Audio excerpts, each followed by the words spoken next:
Hello everyone, and welcome to this update video about what happened in the last couple of months with Chronas. I want to show you some of the new additions and features we added. Major thing which was added just a couple of days ago is the new migration animation.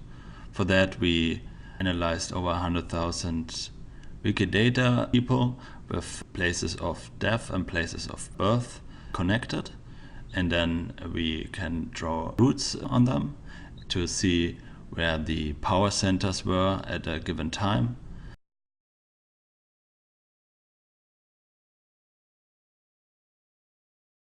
So for example, here you can see the Chinese capital of Luoyang during the Han Dynasty, and the radius of that circle indicates how many people migrated to in that year.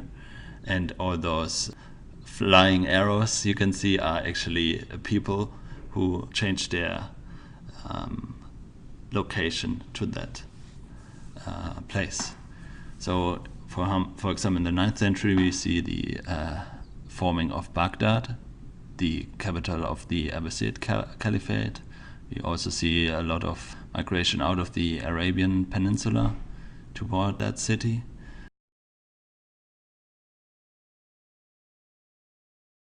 In Europe we see Rome has still an influence, and Constantinople in the Eastern Roman Empire. We also can see here, for example, that Norway starts exploring Greenland and Iceland during that time. Now if you jump ahead to the late Middle Ages or the end of the Middle Ages, you can see the age of exploration starting with a lot of people from the Iberian Peninsula migrating to the South American continent.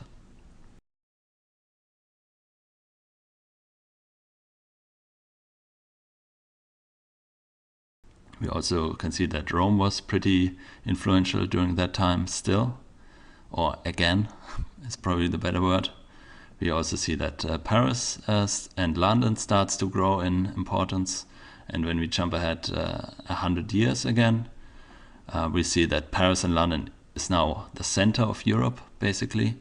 And also the British now start migrating to North America instead of Iberian Peninsula still migrating to South America.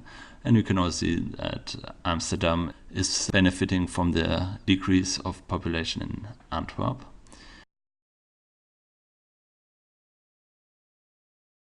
Here we can see the British and French migration towards North America, and that's now only the East Coast for now. But when we jump ahead again another 200 years, that's during the French Empire, so the time of Napoleon Bonaparte.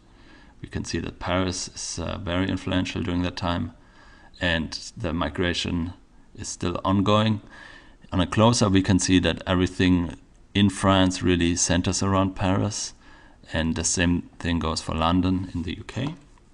And then when we go another 100 years, for example, the proclamation of the German Empire, we can also see that Vienna and Berlin is now more important during that time, and also Rome has a small renaissance.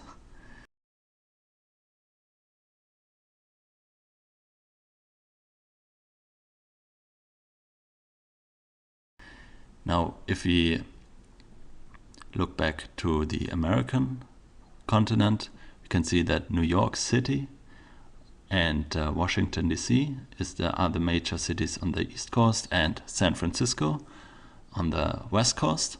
And if we now go to, let's see, the end of the Second World War, you can see that LA is pretty much the capital of the West, and New York the capital of the East Coast.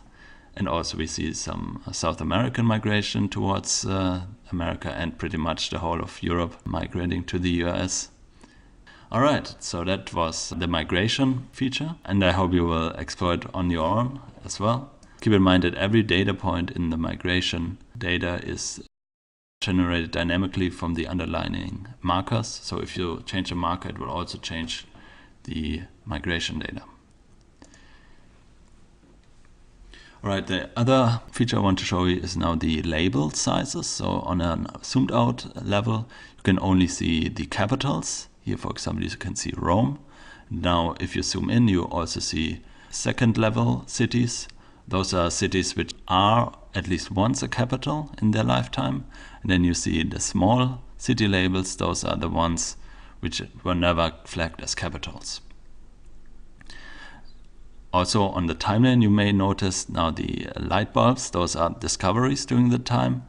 And all discoveries are also shown in the timeline of the ruining entity where that was discovered. So for example, here you can see 4 different discoveries during the Roman Empire. And obviously we will probably add more as time progresses and we curate our data more. Also, you can see now the wars and battles in that timeline.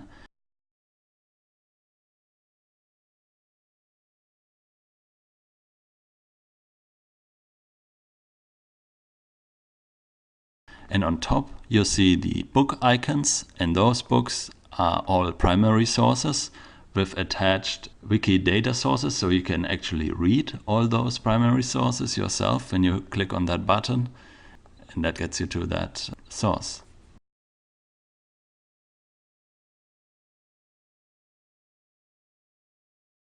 Another important new feature is that next to the revision history of a single marker, like in this case, we can also now see all the revisions of the app when you click on the All Revision button on top.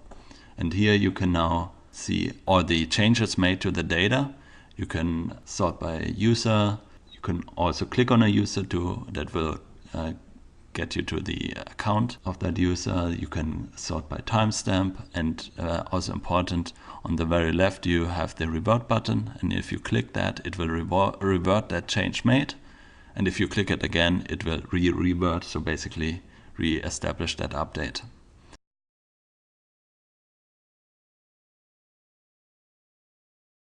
Another small addition or feature we added is that you can now edit your forum posts. That was just is just a convenience function, and as well you can also update your tags.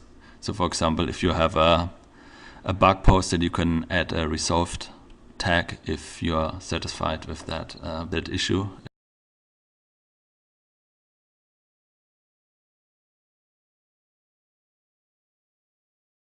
All right, so thank you very much.